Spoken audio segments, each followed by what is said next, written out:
sommaire de ce lundi sport, un nouvel exploit de l'ES Thaon, un 10e succès de rang pour les Wildcats d'Épinal, une édition record pour une ronde bien hivernale et les championnats Grand Est de cyclocross à Golbey.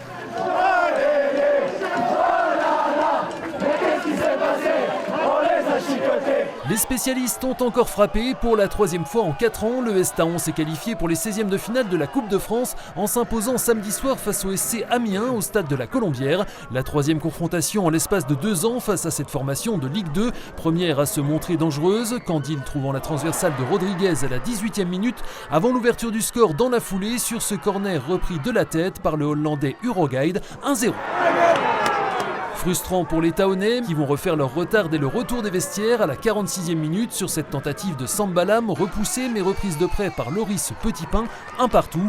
Thaon va ensuite résister aux quelques assauts samariens à l'image de ce tir contré par Wilfried Rother avant de trouver une nouvelle fois l'ouverture à quelques minutes de la fin du temps réglementaire.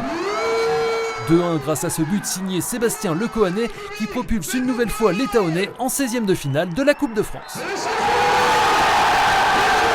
On est toujours un petit peu, si vous voulez, superstitieux. Puis je dis celle-là, il faut qu'on la gagne à ce moment-là sans aller au tir au but dans le jeu. Et ils l'ont fait. C'est incroyable. C'est beau, président, c'est beau, c'est beau. C'est beau, c'est beau. Première mi-temps, on fait le plus dur en ouvrant le score. Voilà, malheureusement, en seconde mi-temps, sur leur première frappe, ils réussissent à revenir dans la partie. Et puis on le savait, les longs ballons, les coups de pied arrêtés peuvent être déterminants sur ce genre de rencontre. Ils ont été très efficaces là-dessus, donc bravo à eux. Le scénario, cette ambiance, ce public, de rien lâcher alors qu'on est mené 1-0. Voilà, c'est grandiose ce qu'ils ont fait les mecs encore ce soir. On sera encore là et on lâchera rien. On a envie d'aller gratter plus loin, voir ce qui se passe. Voilà, on a envie de profiter. Et c'est donc une Ligue 1 que recevra l'ES Thaon en 16e de finale de la Coupe de France, le Racing Club de Strasbourg-Alsace. La rencontre a été fixée au mercredi 15 janvier à 18h30, toujours au stade de la Colombière.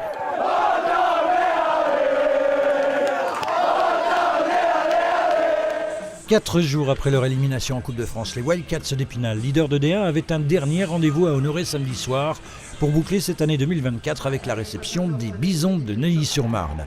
Les Franciliens mal classés restant sur 6 défaites consécutives et face auxquelles les Verts et Noirs ont peiné durant 40 minutes, manquant légitimement de fraîcheur physique en cette fin d'année et menés 2 fois au score. Dans le cadre du Teddy Bear Stoss, le premier bus spinalien signé Florian Sabatier a déclenché une avalanche de peluches sur la glace de Poisson-Pré, peluches destinées à être distribuées aux enfants hospitalisés à Épinal et à Nancy. Il faudra attendre le début du 3e tiers pour voir les locaux enfin appuyer sur l'accélérateur en inscrivant 4 buts en à peine plus de 5 minutes. Égalisation signée Hugo Sarlin grâce à un travail de Peter Rerchak et lui rendra l'appareil dans la foulée. Les défenseurs Nechala et Adamek viendront également apporter leur pierre à l'édifice avant une dernière réalisation de Neuilly sans conséquence sur l'issue de la rencontre. 5-3, score final et une 10e victoire consécutive en championnat pour les Wildcats. C'est sûr qu'on est sur une bonne dynamique et il fallait rebondir après le match de Briançon où on était tous déçus. Je pense qu'on y a cru et il fallait se remettre au travail aujourd'hui. Donc peut-être que ça explique pourquoi on n'a pas été bon les 2 premiers tiers, je ne sais pas, mais il fallait trouver les solutions pour inverser la tendance et on l'a fait, donc c'est ce qu'on va retenir. Place à une trêve bien méritée donc pour les Wildcats d'Épinal qui conservent la tête de ce championnat de première division avec 4 points d'avance sur les remparts de Tours, reprise le 4 janvier avec la réception des Albatros de Brest. Retour en extérieur pour la 21e édition de la ronde hivernale ce dimanche à Thaon-les-Vosges avec tout d'abord un nouveau record de participation, 1720 inscrits dont 90% extérieurs au département et plusieurs centaines de déçus qui auraient aimé s'aligner sur le 10 km thaonais au parcours ultra roulant aux abords de la Rotonde, en centre-ville et le long du canal des Vosges. Labellisé argent par la Fédération française d'athlétisme, l'épreuve fait partie des 10 plus performantes de l'Hexagone, d'où un plateau exceptionnellement relevé avec 15 hommes présentant des références sous les 30 minutes au départ. Ils seront 7 à l'arrivée, à commencer par le junior bisontin Martin Hubner. C'est la 3e fois que je le fais, donc je connais assez bien le parcours. Cette année c'était vraiment assez relevé, donc je suis vraiment content de gagner. Et le chrono ? Bah ouais, c'est un bon chrono. J'avais pas mal de vent, donc je suis vraiment content là. Il y a 13h30, petit soleil, donc c'était sympa. Et dans le dernier kilo, on a eu de la pluie, de la neige, du vent, donc on voit bien là. Mais sinon c'était sympa, bon parcours. Passé les 30 minutes de course, les concurrents ont en effet essuyé une averse de grêle puis la neige, ce qui n'a pas empêché la demi-fondeuse ex-internationale Ophélie Boxberger-Serra, 101e du scratch, d'établir un nouveau record de l'épreuve avant de trouver refuge au sein de la rotonde. Position très dure sur la fin, les 2 derniers kilomètres, la grêle et le sémi, donc c'est vrai que je perds pas mal sur les 2 derniers kilomètres.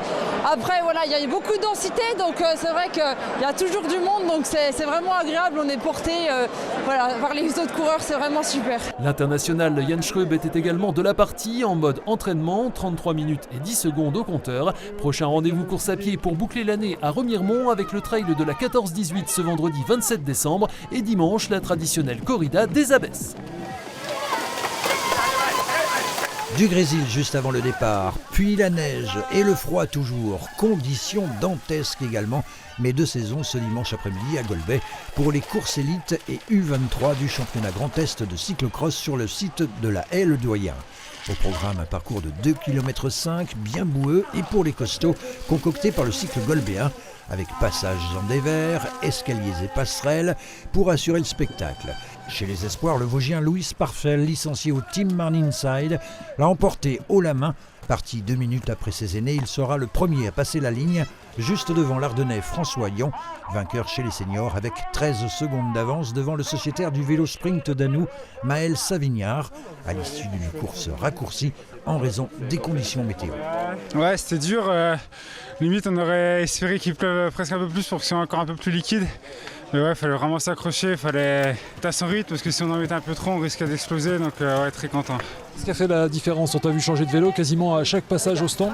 Ouais, chaque demi-tour, changement de vélo, ce qui permettait d'avoir un vélo propre et de bien accrocher dans les virages, d'avoir un vélo un peu plus léger aussi, même si c'était liquide aujourd'hui, ça permettait de repartir sur des bases neuves. Et ce fut un beau week-end pour les Sparfel, avec la 4e place en Coupe du Monde du petit frère Aubin.